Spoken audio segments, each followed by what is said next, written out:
Okay, well, first of all, are you going to learn how to build a custom theme tonight and go home and know how to do it in less than 2 hours in a room of 50 people? No. Good, good. As long as everybody's cool on that. Are there other better ways, different ways to do than what I'm going to show you tonight? Yes.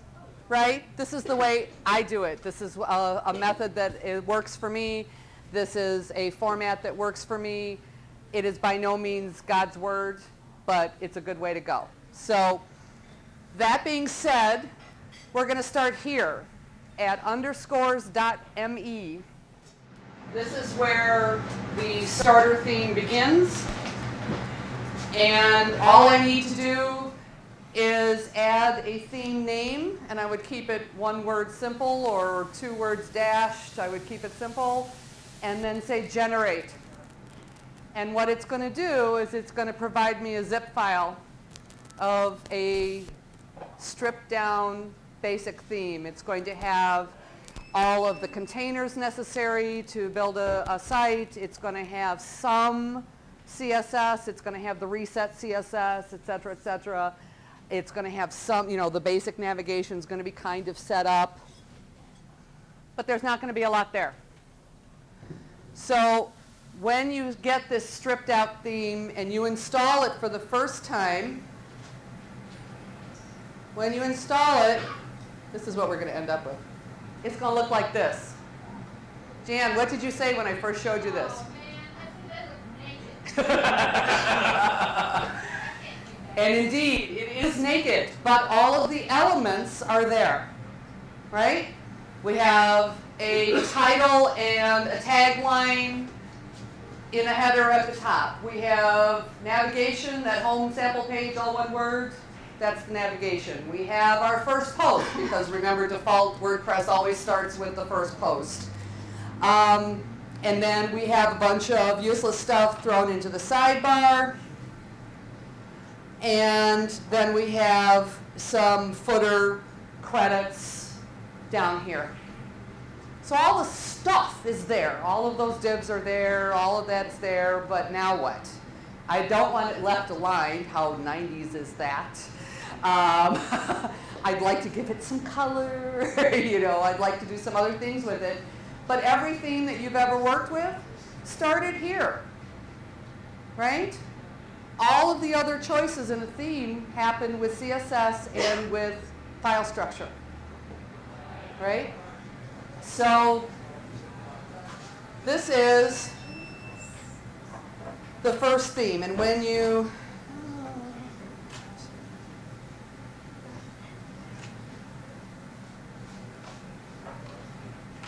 and this is all local on my machine. As I said earlier, if my mouse would actually work, if you want these zipped up versions, you can get that later, but I created 3 different ones. But when we start and we look at the basic theme and we get this style sheet,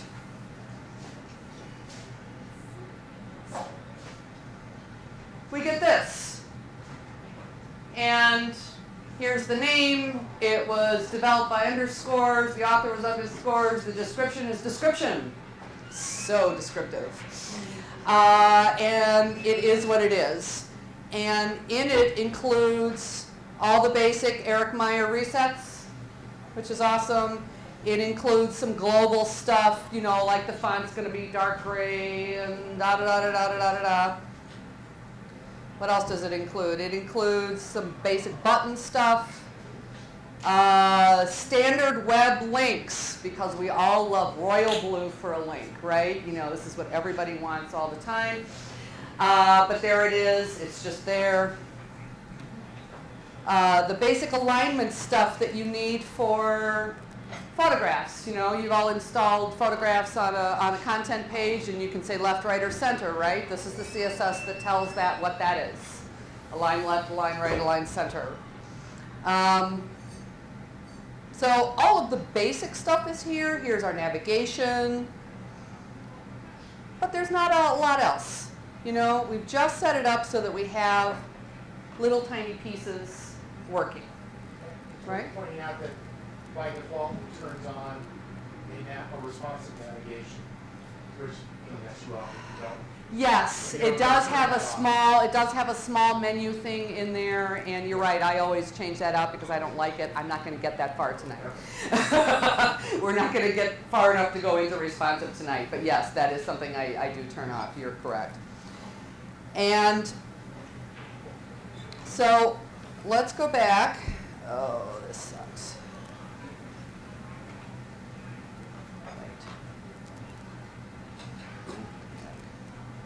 There we go. So this is not very exciting, and I don't want this.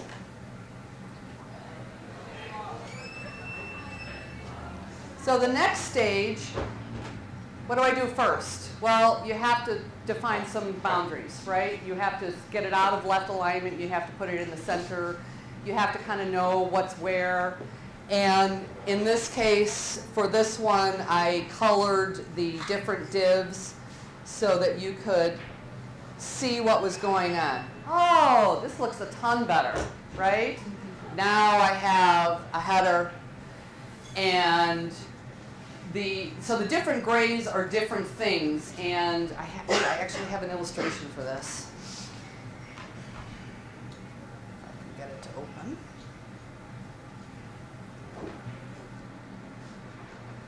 So what did I just show you here? Well, we have the div called masthead. The light gray is the body. The big div that surrounds everything in the middle is primary. The actual content sits inside of main, and there are other divs inside of that. And the sidebar sits inside of secondary. And then the footer has a div called colophon, and I had to actually look that word up. It has to do with anybody here who does literature. Colophon is like a Latin root of footnotes or something like that. That's why they called it that. Am I right about that definition? I think so. It's a good Scrabble word. It's a good Scrabble? It is a good Scrabble word. Because nobody else knows what that is. But this is what we're looking at when I colored these divs gray. So how did I get this to happen?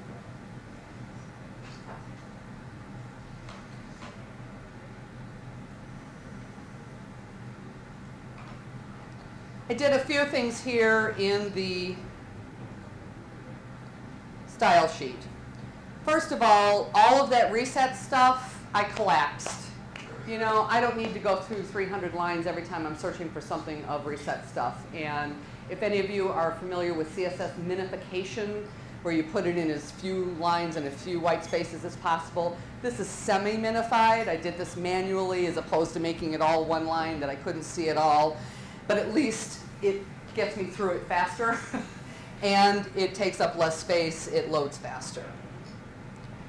And I did the same thing with all their global stuff. Structure. To get what I was showing you, I started out with page. Max width of 1024, and that's just a number I picked. Could be 1,000, could be 1,200, could be 1,600 if you are really going nuts. But I gave it max width of 1,000 and a margin of 0 auto. So nothing top and bottom, but center me left and right. Right? And the reason it's max width as opposed to just plain old width, now I've set myself up to be responsive later.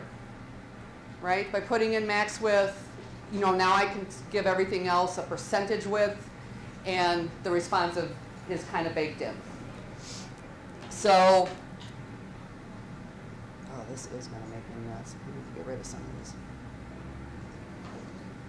And unfortunately, our resolution of our projector does not show us anything past this. But if it was a wider screen, it would be in the middle.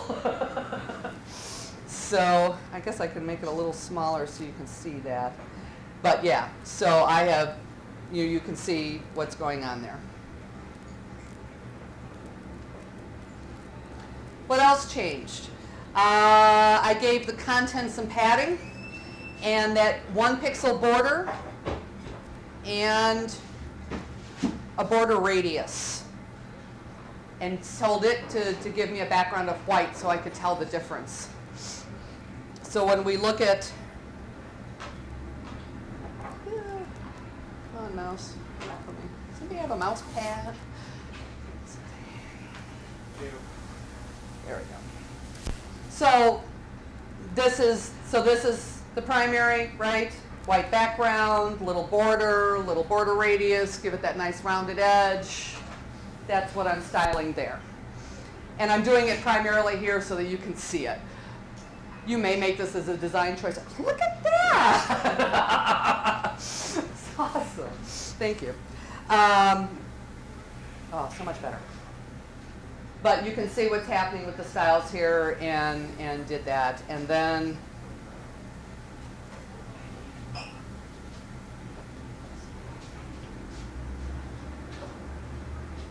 sorry, having screen issues. There we go.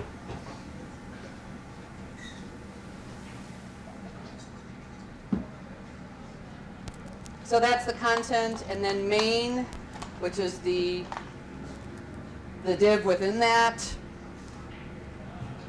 Becky, are those three things already in there, the page, content, and main? They're in there as placeholders, or did you put that whole thing? Those are the divs that came pre-built in this theme, and I'm just defining them in the CSS. So if I wanted to see them,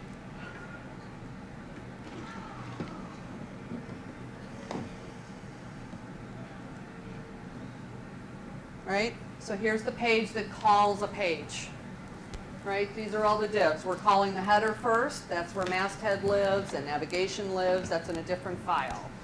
And then we're calling primary. And then we're calling main, right? And then we call a template part. This is something that's a little confusing in underscores, is that page templates are kind of split in two. We have the outer template and the inner template. You don't have to do it that way. You can combine them, but it keeps the files individually smaller and a little bit easier to read. But basically, this is saying, get me content page. This is content single. There's content. Here's content page. So this is what's inside of that, right? Now I'm calling another div called article, right? And this is all the semantic stuff so that the HTML works the way it should. My header is going to be in an H1, and it's going to be in a div called header, right? This is all the semantic stuff, and then here's where the content happens, okay? So all of these template pieces come with underscores. If I decide I want to create a new template for a custom post type, or I want to do a special template for something else, I start with one of these and then I alter it, right? I can take the page.php and I can create a new content for it and say call content something else for a particular kind of template.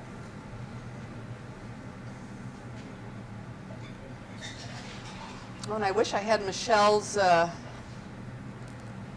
drawing. Okay, so what else is going on here? We just have these little gray things, and I'm sorry, I had notes, and did I bring them? No. Shame on me.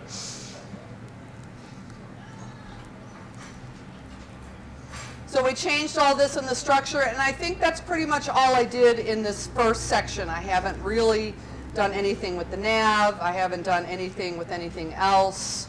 I just wanted to give you an idea. Yeah, I haven't done anything with navigation. It's still all one word way up at the top. It doesn't look very good, but you can at least see what's going on. So the next step is actually making it look like a site.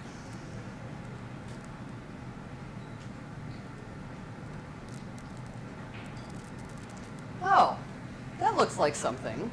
Okay, what have I added? I've added header art in the background. I have styled the site title and the tagline so that they're centered and they look pretty in the middle of my art.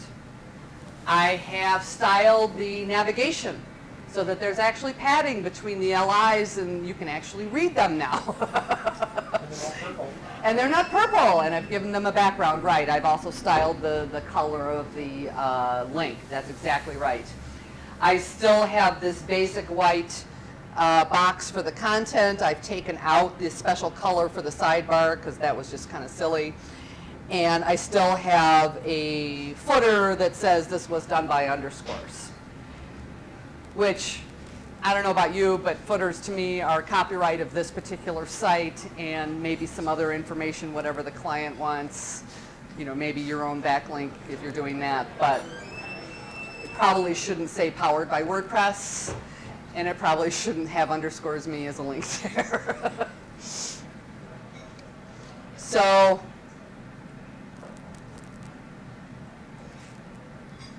to do that,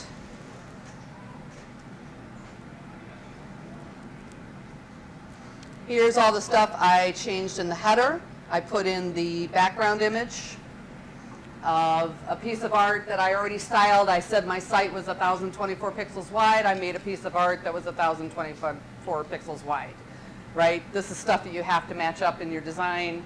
Hopefully, you know, if you're getting a design from someone else, for the graphic designers out there, you're sending a PSD with the right stuff.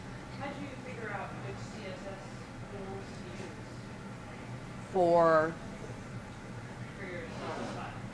So, like, how did you figure out that it's the site title class to modify the site title? That's a really, really good question. How did I do that?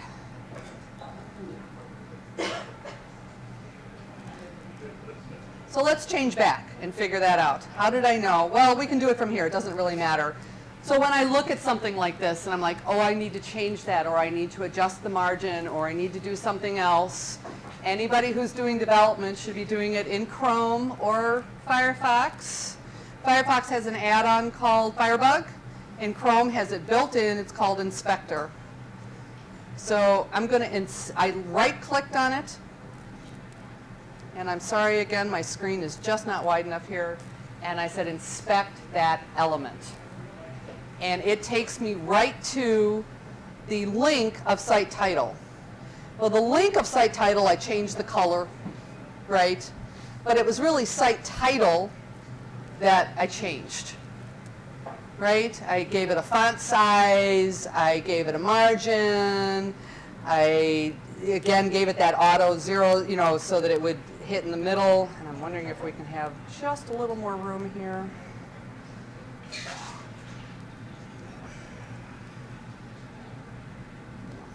Move that to the bottom. Move the inspector to the bottom. I can, but I'm not going to right this second. So, because I like it on the side normally, and I don't want to have to change it back. But, so for example, I'm just going to make the side a little smaller.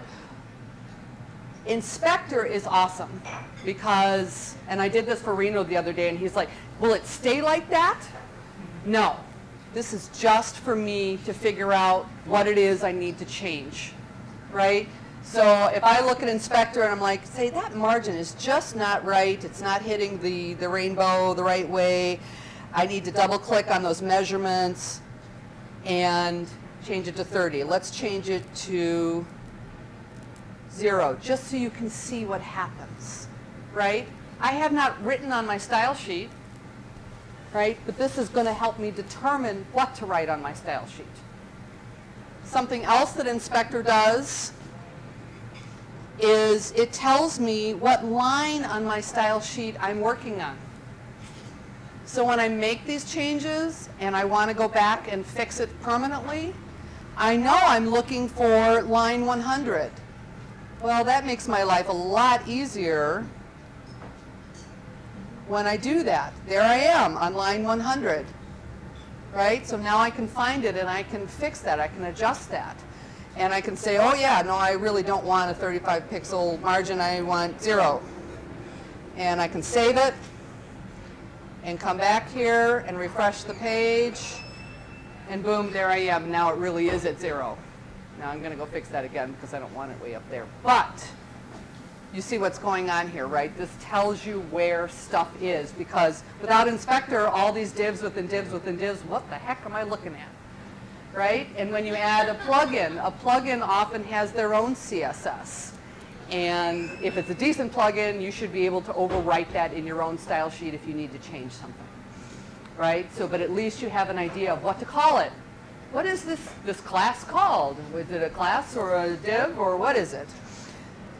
So I know that this is a class because when I look in my inspector, it's an H1 class equals site title. So therefore my CSS starts with a period, site title. If it was div, then my CSS would start with a hash mark, right? With an ID, yes, thank you. So if we go to header ID, and I don't have any styles for this, so I can't show you. And everything else is a class. But there it is. So that's how you do this. I do this all day long, right? You know, you look at it. This is the live coding part. This is why you have a local development set up. This is why you do this. You try not to do this on a client site while they're actually getting customers. Right? What's that called, Rachel? Cowboy coding? We try to avoid that. You want to... Yes. Yes. Yes. You try to do as much of this as possible in your local environment or before the site has gone live to fix certain things like that. So, yeah, no, I know I don't want that margin at 0, but what was it actually?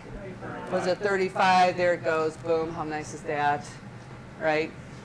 And I played with this. I mean, when I set this guys up for you, this is how I did it. I went back and forth. Well, what is that measurement? Because I don't know. You can start guessing, but you don't know. So we'll go back to our style sheet and change this back to 35.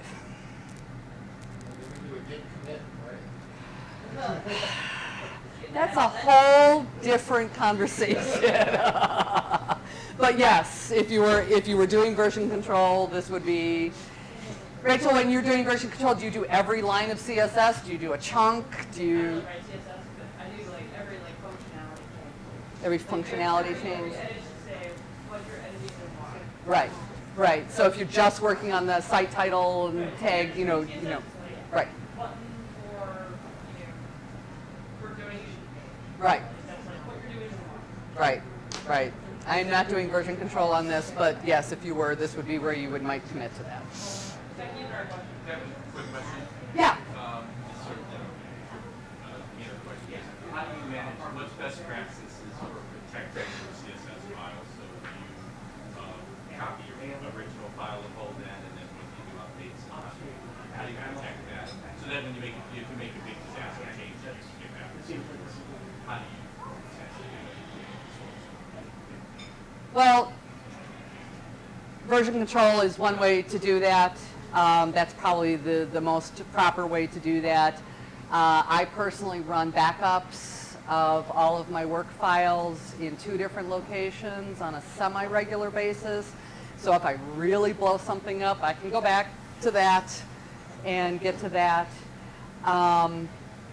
If you're working in Sublime Text 2 like this and you haven't closed the file, Control-Z is our friend. You know, I mean, there are several ways to do that. If you're editing a file that you haven't looked at for a while and you're not sure, and it's a live site, you know, downloading it from the live site first before you do any editing is probably a plan, you know, is to make sure that what you have is current, right? Because sometimes it's not, you know, so those are all things. Rachel and I were just talking about this. I take editing ability. I mean, if you know WordPress, you know in a regular theme situation, you can actually edit your style sheet right here in the dashboard. Worst practice. Don't do it. Worst practice. Don't do it. First of all, this is a horrible editor. It's really hard to read. It's not in color. It's a mess. And once you hit update, boom, that's it. You got nothing else. There's no Control-Z. There's nothing. Right? It's not as big a deal like a CSS file, but it is with PHP file. Yes. If you have a syntax error, and you're going to look at your site and it's just a white screen, and you're not going to be able to get back. Right, or you're going to have all these function errors or something, yes, and you're going to have no way to get back to it. That's exactly right. Right, you have to have some kind of backup, yeah. Besides version control, you always can rely on local, sometimes you can rely on local history. know, for Eclipse. Not for editing files in the editor here. You're talking about editing a page and revisions. What about CSS? No? Nothing. No, Don't. currently no revisions. Don't do it. WordPress gives you the ability to juggle with hand grenades. It does not mean that it's a good idea. Don't do it. Were you Copy the about- files But Becky, were you and about edit. to say one can turn off that edit? Yes. Yes, in the you can put one line in your WP config file that says, what is it? Edit, disallow, edit, false, something like that. You can turn it right off, and that way you can't let your users. That's my takeaway from Right. I can send you that line, but it's one line in your config. Yeah. page doesn't open it in a different editor altogether.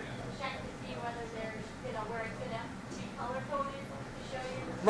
Right. I use Sublime Text 2. You can, if you, this is Sublime Text 2 that I've been showing you tonight, where I can change the different preview, different colors of it. For those of you who have Dreamweaver, Dreamweaver is an awesome text editor or an awesome code editor. I just don't use the visual part of it because it's a PHP file. It's not going to work anyway, right? So it's fine, but it's fine for code editing. If you already have it, you can use it. Yeah. Yeah. I mean, you can open up Notebook and do it there, but you won't get any code coloring. You don't get any hinting or whatever. It's not meant for that. Right. So, I mean, there are all different kinds of editors, but you need some kind of editor where you can see it. Okay, what else did I do here? This is all just about there. I gave the navigation. Let's find out about the navigation. What the heck did I do here? So I don't even know what this div is anymore. Let's find out. I'm in nav. Site navigation. I haven't done anything there. I didn't do anything in the toggle. Let's find out what I did here. Here we go. Here's our links. Yeah, main navigation LI. I changed the padding here so we could actually read the words, right? Because remember they were all together and that was not good. And then navigation LI link, I changed the color of the link, right? Because the links are always a little bit different than the real text. This one, I've worked with a lot of graphic designers and they always want the navigation to be perfectly spaced across the top. They forget about responsive, but everything has to be perfect this way. And as long as the content has absolutely been decided and we know what all of that navigation is, at that point you can actually give those LIs percentages. You can say each one is 15%. And that way it'll lay out as nice as you can. But you have to know what that is ahead of time, otherwise that doesn't work. So you can do that. This is all good. All right. Any questions before I go on? I have Yeah. a really beginner question. Because the only WordPress site I built was in with Headway theme. Uh-huh. So And Headway's got a lot of back-end do the CSS with the yeah, button so thing, it's right? completely different Right. than this. So you've Right. got your CSS file. I understand that. Mm-hmm. But if you parallel it to Dreamweaver, you've got all the code. Just open up the files. But where is the structure? Where are the div tags? The divs. Where are the actual divs? It's all in your CSS file? No. The CSS file is just the styles, CSS. right? Okay. But when I have a basic theme, I have all of these files, right? Here's my structure. All WordPress goes from WP content is everything you ever want to touch. There's 3 main folders when you first install WordPress. There's admin, there's includes, there's content. Right. Content is the only folder you ever want to mess with unless you're Rachel.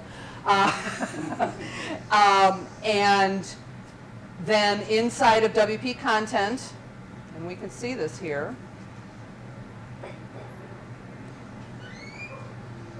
is plugins. So anytime you install a plugin, it goes into its own folder, and then every plugin has its own folder there. And then inside, and then there's a folder called themes, right? And this is where all themes live. So that when you go to manage themes, any theme that's installed should have a folder appropriate here. And then when you open up that theme, you're going to see this. Now, images is a folder that I added. Okay? And, but the includes and the JavaScript and the languages, that was all there. I forgot to mention this little folder. This is part of underscores, is that it, remember when we first looked at the beginning one and everything was to the left and the sidebar was underneath the content?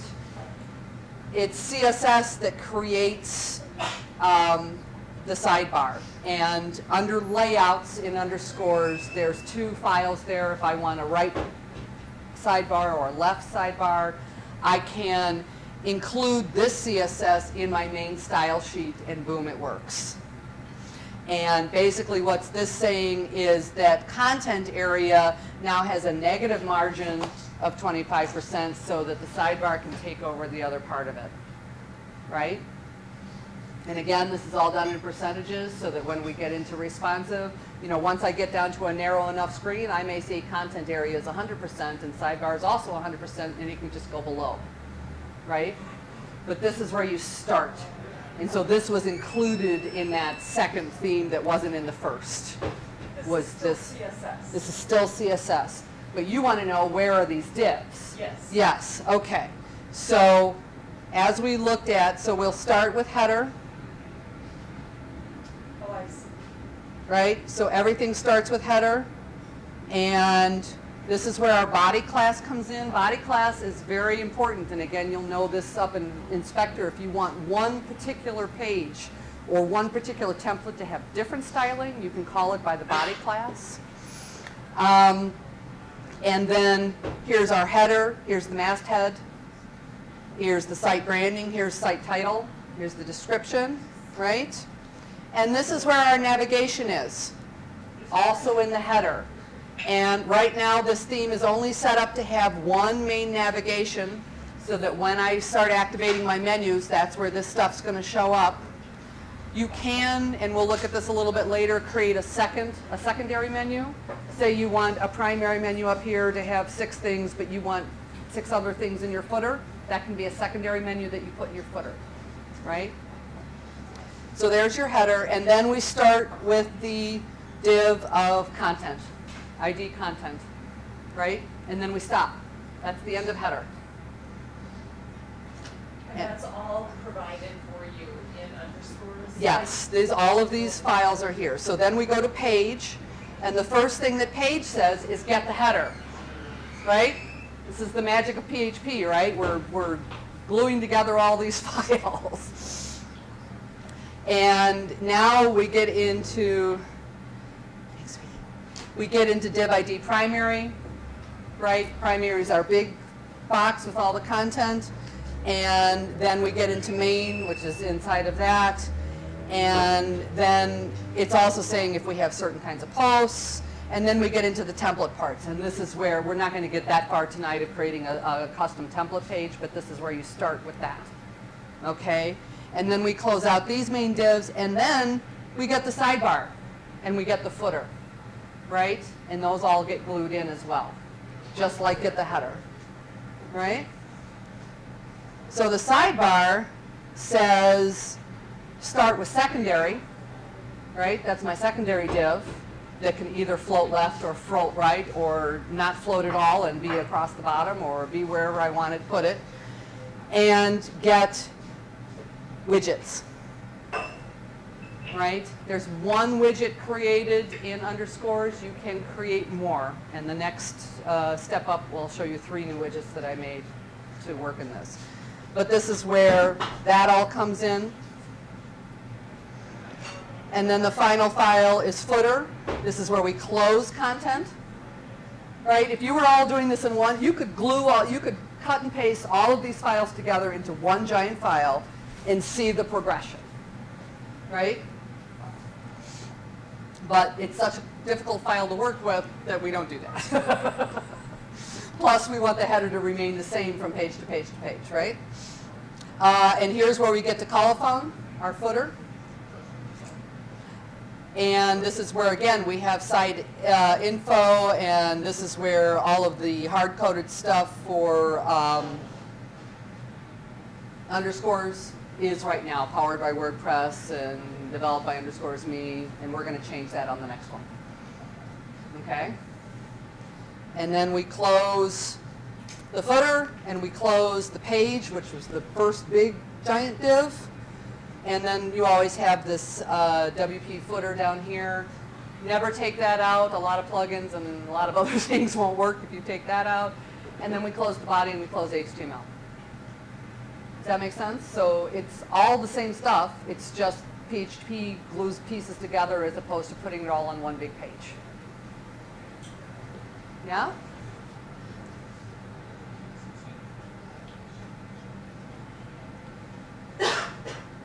So the next step, we've got a header, we've got navigation that looks like something.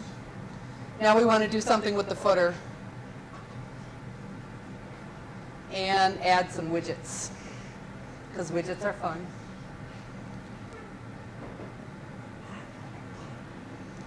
So, what did I do here? Oh, look at that. I colored the bottom footer, I added a couple of widgets down there, and I changed my credits. So what files do you edit from that? Well, first, good questions. Good questions, and I wish I'd brought my notes. The first thing I did, for the first time now, I have opened up the functions PHP file.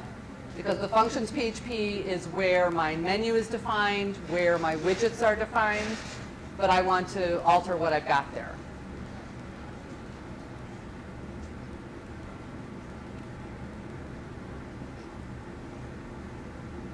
Except, this is the wrong one. Yep. Let's go down to 3. This was confusing making this into 3 different things, let me tell you. So my functions PHP is where a lot of magic stuff happens and where a lot of things are defined. Here's my widgets.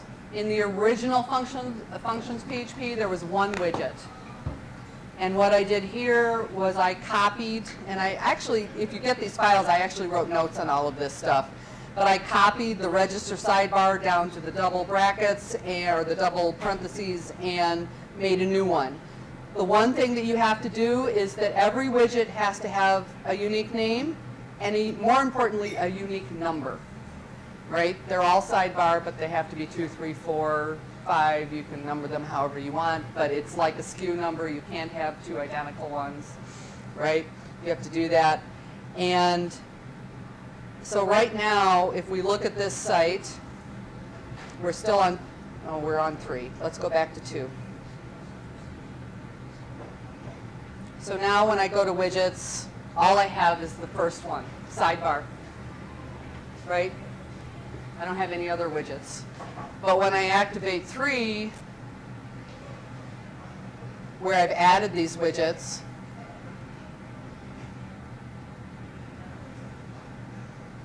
all of a sudden I have 3 more widgets. And these are just names that I gave them, right? So that they would make sense to me. Footer left, footer right, and header.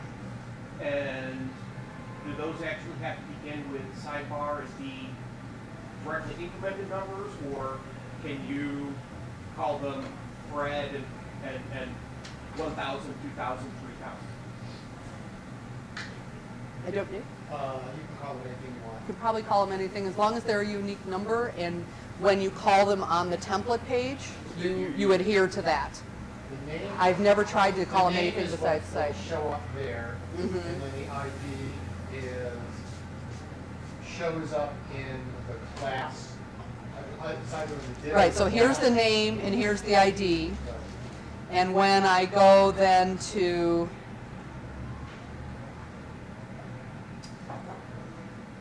sidebar footer, because this is where I want to add these widgets, I say call dynamic sidebar 2, because that was what I called it. That was what I named it. When you do Yeah. when you do get sidebar, you're calling it with the ID. Right, right. So you could give it a custom ID. For text. Right, so I tend to But use the name, descriptive words. right, well, but see, for me, the name is what's important because that's what the editor's going to see in the end, you know, oh, this is the left footer, this is the right footer, you know. So I do But, footer left and right, left and right. middle. This stuff I can go back and look and I don't care that much, you know, so. Except for when I call one footer. This is just the beginning, and I just wanted to give you an idea of how to get started.